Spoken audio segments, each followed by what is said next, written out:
ऐसी मेडिसिन जो दूध के साथ हमें नहीं लेनी चाहिए। ये दूध के साथ क्यों नहीं लेनी चाहिए, इसका कॉन्सेप्ट पहले समझते हैं।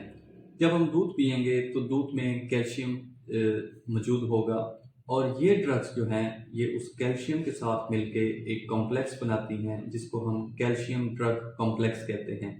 ये कॉम्प्लेक्स इंटेस्टाइन की वॉल को क्रॉस नहीं करेगा और जो इन मेडिसिन की इफेक्टिविटी है उसको कम कर देगा। इसमें पहले नंबर पे आती है टेट्रासाइक्लिन, डॉक्सीसाइक्लिन जिसमें विब्रामाइसिन का कैप्सूल है, सिप्रोफ्लॉक्सासिन जिसमें नोविडेट है, लीवोफ्लॉक्सासिन जैसा कि लीफ्लॉक्स आप जानते हैं, मॉक्सीफ्लॉक्सासिन जिसमें मॉक्सीगेट है, मोफिस्ट है। तो ये ड्रग्स अच्छे से अब्जॉर्ब नहीं होंगी।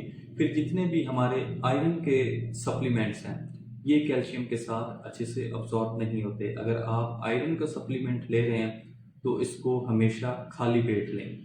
फिर आ जाती हैं आपकी थायराइड की मेडिसिन। अगर आप थायराइड की मेडिसिन ले रहे हैं तो कोशिश करें कि उसको दूध के साथ आप ना लें।